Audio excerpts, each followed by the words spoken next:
இது எப்போதாவது நிகழும் சம்பவம் அல்ல. அடிக்கடி உயிர் பலி ஏற்படுத்தும் விபத்துகள் நடப்பது இந்த பகுதியில் வாடிக்கையாகிவிட்டது.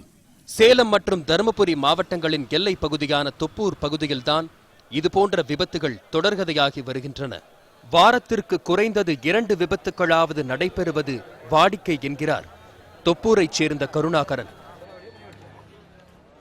இது ரொம்ப நாளாக ஆக்சிடென்ட், வாரத்தில் 2 ஆக்சிடென்ட் 3 ஆக்சிடென்டாவது நடந்துட்டு இருக்கு. அதாவது அடிக்கிறப்ப ஒரு ஆக்சிடென்ட்ல 5 பேர் 10 பேர் ஒவ்வொரு ஆக்சிடென்ட்டும் இந்த மாதிரி தான் நடந்துட்டு இருக்கு.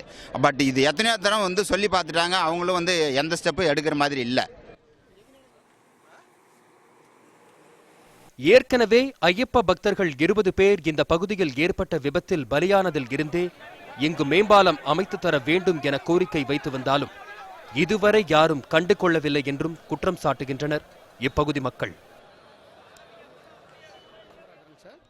தொடர்ந்து ஆக்சிடென்ட் ஆகுது. ஐயப்பங்களுக்கு வந்தீங்க 20 பேர் செத்தாங்க. அப்போ சொல்லி நாங்கள் மேம்பாலம் கேட்டு இருக்கிறோம். இந்த பகுதியில் டோல் கட்டணம் மட்டும் தவறாமல் வசூலிக்கின்றனர். ஆனால் மேம்பாலம் கட்டுவதில் மட்டும் கவனம் செலுத்துவதில்லை என்றும் மக்கள் குற்றம் சாட்டுகின்றனர். எங்களுக்கு மேம்பாலம் கட்டுற வரைக்கும் டோல்கேட்டுக்கு பேமெண்ட் நாங்கள் வாங்கக்கூடாது. எங்கள் டிரைவர்களுக்கு ஒத்துழைப்பு கொடுக்கணும். அடிக்கடிக்கு சாலை விபத்துகள் ஏற்பட்டுக் கொண்டிருக்கிறது. இதற்கு காரணம் போலீஸ் காவல்துறையினர் வாகனங்களை மறைத்து மாமூல் வசூல் செய்வதாலும் காய்கறி வாகனங்களை மறைப்பதாலும் இந்த விபத்துகள் அடிக்கடி ஏற்பட்டுக் கொண்டிருக்கிறது.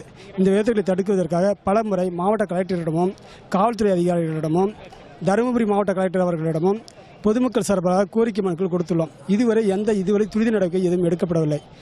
கடந்த 15 நாட்கள் இங்கு மேம்பாலம் அமைக்க நடவடிக்கை எடுக்கப்படுமா என்று மாவட்ட ஆட்சியரை தொடர்பு கொண்டு கேட்டபோது சார் ஆட்சியர் தலைமையில் குழு ஒன்றை அமைத்து தேவையான நடவடிக்கை எடுக்கப்படும் என கூறினார். அதுவரை முதல் கட்டமாக உடனடியாக சம்பந்தப்பட்ட பகுதியில் எச்சரிக்கை பலகை அமைக்கப்படுவதோடு வேகத்தடையும் அமைக்கப்படும் என்று கூறினார் மாவட்ட ஆட்சியர்.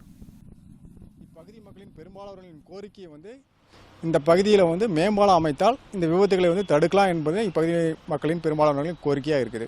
மேட்டூரில் இருந்து கோபி.